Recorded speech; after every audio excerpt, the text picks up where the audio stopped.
Hello and welcome. এখন দেখব কিভাবে আমরা ক্লিনপ্রেড সার্ভারের রেজাল্ট ফাইলটা ফিল্টারিং এবং কাস্টম এসএনপি আইডি অ্যাড করতে পারি। আমরা যদি রেজাল্ট ফাইলগুলো দেখি, আমাদের রেজাল্ট ফাইলগুলো আছে হচ্ছে এই ফোল্ডারে। এখানে আমাদের কয়েকটা সার্ভারের রেজাল্ট ফাইল ফিল্টারিং এবং কাস্টম এসএনপি আইডি অ্যাড করা বাকি আছে। যেমন প্রথম একটা হচ্ছে clinpred.txt। clinpred.txt এই ফাইলটা অনেক বড়, অলমোস্ট 2.5 জিবির মতো। সুতরাং এটাকে আমরা নোটপ্যাডে ওপেন করতে গেলে হ্যাং হয়ে যেতে পারে। তাহলে এর কন্টেন্টটা আমরা কিভাবে দেখতে পারি? উইন্ডোজ পাওয়ার শেলে আমরা জিসি কমান্ডের মাধ্যমে এই ফাইলের কন্টেন্টগুলো দেখতে পারি। তাহলে প্রথমে আমাদের যেটা করতে হবে, এখানকার অ্যাড্রেসটা কপি করতে হবে। এরপর আমাদের উইন্ডোজ পাওয়ার শেলে যেতে হবে, সিডি দিয়ে আমরা এই ফোল্ডারে যেতে পারি। এখন আমাদের দিতে হবে জিসি অথবা গেট ড্যাশ কন্টেন্ট। এরপর আমাদের ফাইলের নামটা দিতে হবে, সেটা হচ্ছে clinpred.txt। এরপর আমাদের ড্যাশ দিয়ে দিতে হবে টোটাল কাউন্ট। আমরা প্রথম যতগুলো লাইন দেখতে চাই সেই সংখ্যাটা এখানে দিয়ে দিতে হবে। আমরা 10টা লাইন দেখতে চাই। এখানে আমরা প্রথম 10টা লাইন দেখতে পাচ্ছি। প্রথমে আছে ক্রোমোজোম, এরপরে ক্রোমোজোমের পজিশন, এরপরে আছে রেফারেন্স অ্যালিল অথবা নিউক্লিওটাইড, এরপর আছে অল্টারনেটিভ অ্যালিল অথবা নিউক্লিওটাইড, এবং লাস্টলি ক্লিনপ্রেড স্কোর। ক্লিনপ্রেডের এই ফাইলটা ট্যাব ডিলিমিটেড একটা ফাইল, কিন্তু ক্লিনপ্রেড ফাইলের সাইজটা অনেক বড়। সুতরাং এই ফাইলটা ডিরেক্টলি ইউজ করলে আমাদের অনেক সময় লেগে যাবে রেজাল্ট এক্সট্রাকশনে। সুতরাং আমরা যেটা করতে পারি সেটা হলো আমাদের এসএনপি গুলো যে ক্রোমোজোম এবং এর পজিশন যে রেঞ্জে আছে শুধুমাত্র সেই অংশটুকু এক্সট্রাক্ট করা এই ফাইল থেকে।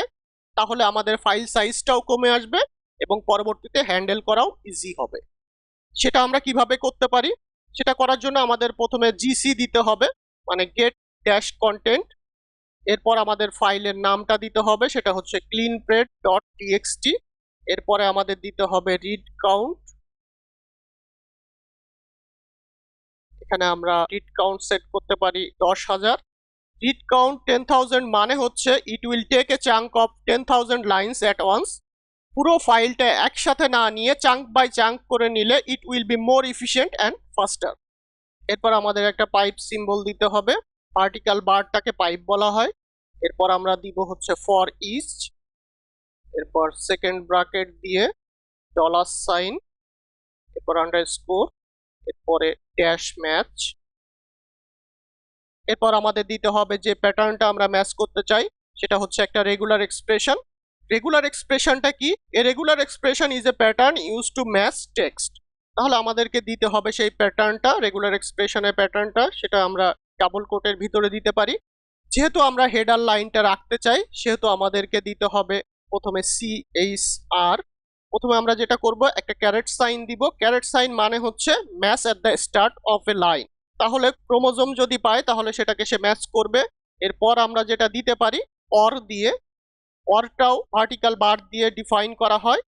এরপর আমরা তাহলে কি ম্যাচ করতে চাই? আমাদের ক্রোমোজোমটা যেহেতু 13 নাম্বার ক্রোমোজোম সেহেতু আমাদেরকে দিতে হবে ক্যারেট দিয়ে 13, মানে হচ্ছে শুধু 13 নাম্বার ক্রোমোজোমটাই আমরা চাই। এরপরে যেহেতু এটা ট্যাব ডিলিমিটেড একটা ফাইল, আমাদেরকে দিতে হবে \t, মানে হচ্ছে এইখানে যে সেপারেটরটা আছে সেটা হচ্ছে \t, মানে হচ্ছে ট্যাব। এরপর আমাদের দিয়ে দিতে হবে কি প্যাটার্নটা আমরা ম্যাচ করতে চাই। এরপরে আমরা ক্রোমোজোমাল পজিশনটা ম্যাচ করতে চাই, সেটা একটা সার্টেইন রেঞ্জে। আমরা যদি এবার দেখে আসি আমাদের ফাইলটা আছে হচ্ছে এখানে স্কোরিং এর যে ফাইল আছে F1 স্কোরিং। এখন এটাকে আমরা যেটা করব সেটা হচ্ছে এটাকে সর্ট করে ফেলবো ক্রোমোজোমাল পজিশন অনুযায়ী। তাহলে আমাদেরকে যেতে হবে সর্ট এন্ড ফিল্টারে, কাস্টম সর্ট। এখানে আমরা ক্রোমোজোমাল পজিশন অনুযায়ী, সেটা হচ্ছে HG19_POS_1, এটা অনুযায়ী স্মলেস্ট টু লার্জেস্ট।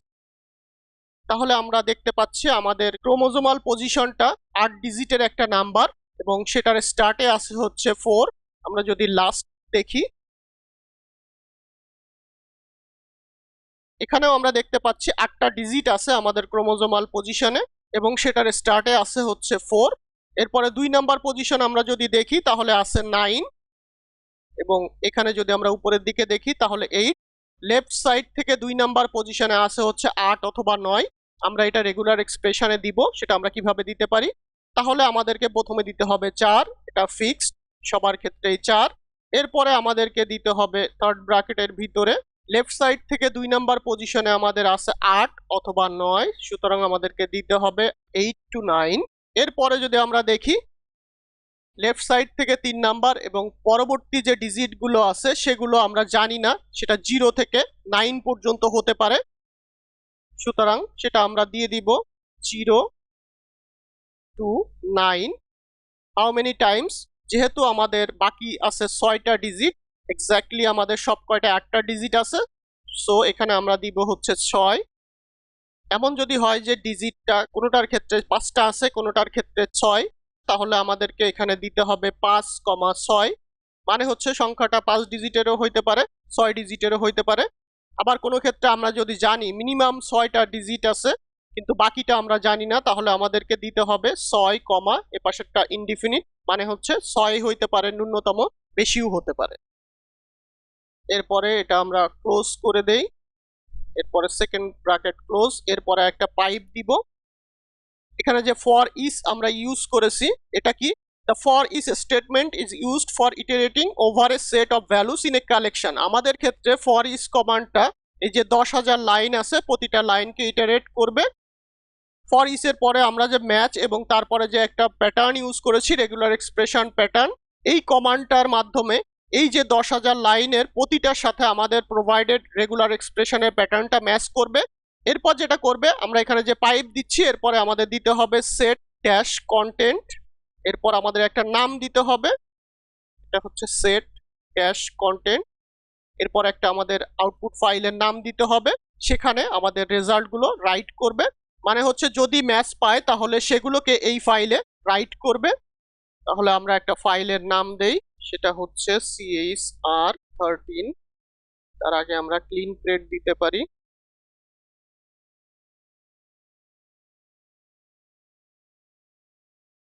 _13.tsv। এখন তাহলে এটাকে রান দেই, এটা রান হতে একটু টাইম লাগবে। এই রিড কাউন্ট কমান্ডটা দেওয়ার ফলে প্রথম চাঙ্কের লাইনগুলোর সাথে ম্যাচ করানো শেষ হয়ে গেলে পরের চাঙ্কে 10,000 লাইন নিয়ে সেম প্রসেসটা রিপিট করবে।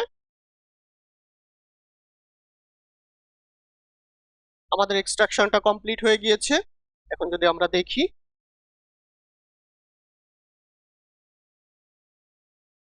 এটা হচ্ছে আমাদের সেই ফাইলটা, এখানে আমরা দেখতে পাচ্ছি এটার সাথে হেডারও আছে এবং বাকি ইনফরমেশন গুলো আমরা এখানে দেখতে পাচ্ছি। এটাকে আমরা একটু রিনেম করে ফেলি।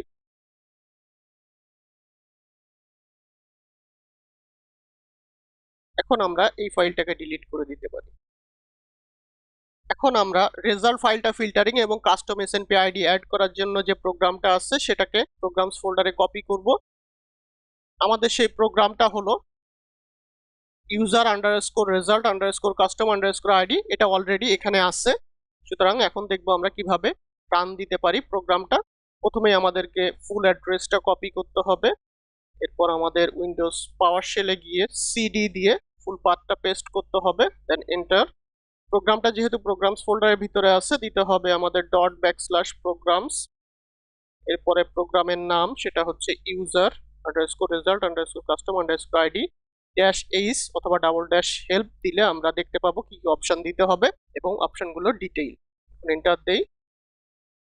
আমরা আগেও যেমন দেখেছি, প্রথমে আমাদেরকে -d দিয়ে একটা রেজাল্ট ফাইল দিতে হবে, -p দিয়ে একটা ম্যাপিং ইনপুট ফাইল দিতে হবে, এরপর -i দিয়ে রেজাল্ট ফাইলের কলাম নাম্বার দিতে হবে যেগুলোকে আমরা ম্যাপিং ফাইলের কলামগুলোর সাথে ম্যাচ করতে চাচ্ছি, এরপর -m দিয়ে আমাদেরকে ম্যাপিং ফাইলের কলাম নাম্বার দিতে হবে যেগুলোকে আমরা রেজাল্ট ফাইলের কলামের সাথে ম্যাচ করাতে চাই, এরপর -c দিয়ে আমাদেরকে একটা custom SNP ID column number দিয়ে দিতে হবে, এরপর -f দিয়ে আমাদেরকে কলাম নাম্বার, এরপর ইকুয়াল দিয়ে ফিল্টার ভ্যালুটা দিয়ে দিতে হবে যদি আমরা ফিল্টারিং করতে চাই, এরপর -o দিয়ে আমাদেরকে একটা আউটপুট ফাইলের নাম দিতে হবে। তাহলে এখন আমরা অপশনগুলো দেই। -t দিয়ে আমাদেরকে দিতে হবে রেজাল্ট ফাইলটা, আমাদের রেজাল্ট ফাইলটা আছে হচ্ছে 12_filter2_results এর ভিতরে ClinPred_chromosome13.tsv। এরপর আমাদের একটা ম্যাপিং ফাইল দিতে হবে, আমাদের ম্যাপিং ফাইলটা হচ্ছে F1 স্কোরিং এর যে ফাইল আছে সেটা আছে হচ্ছে 10 নম্বরের যে ফোল্ডারটা আছে সেটা filter on scoring F1 scoring.tsv, এরপর -i দিয়ে রেজাল্ট ফাইলের কলাম নাম্বারটা আমাদেরকে দিতে হবে। রেজাল্ট ফাইলটাতে যাই। রেজাল্ট ফাইলের কলাম নাম্বার হচ্ছে 1, 2, 3 এবং 4, যেখানে আছে ক্রোমোজোম, ক্রোমোজোমাল পজিশন, রেফারেন্স এবং অল্টারনেটিভ নিউক্লিওটাইড। তাহলে আমাদেরকে দিতে হবে 1, 2, 3, 4। এরপর ড্যাশ এম দিয়ে ম্যাপিং ফাইলের কলাম নাম্বার দিতে হবে। আমরা যদি দেখে আসি, ম্যাপিং ফাইলের কলাম নাম্বার হবে হচ্ছে 6, 7, 2 এবং 3। 6, 7, 2, 3। এরপর কাস্টম এসএনপি আইডিটা আছে হচ্ছে 1 নাম্বার কলামে, সুতরাং ড্যাশ সি দিতে হবে 1। আমাদের ফিল্টারিং লাগছে না, আমাদের অটোমেটিক ফিল্টারিং হয়ে যাবে, সো আমাদেরকে ড্যাশ ও দিতে হবে। আউটপুট ফাইলটা আমরা রাখতে চাই হচ্ছে প্রসেসড ফোল্ডারে। কি নামে রাখতে চাই সেটা হচ্ছে ClinPred.tsv। এখন এন্টার দেই। আমাদের প্রোগ্রামের রানটা কমপ্লিট হয়ে গিয়েছে। এখন যদি আমরা ফাইলটা দেখি, আমাদের প্রসেসড ফাইলটা আছে হচ্ছে এখানে। এখানে আমরা দেখতে পাচ্ছি লাস্ট কলামে একটা কাস্টম এসএনপি আইডি অ্যাড হয়ে গিয়েছে প্রতিটা এসএনপি এর জন্য। এখন তাহলে দেখলাম কিভাবে আমরা ClinPred সার্ভারের রেজাল্ট ফাইলটা ফিল্টারিং এবং কাস্টম এসএনপি আইডি অ্যাড করতে পারি। Thank you everyone.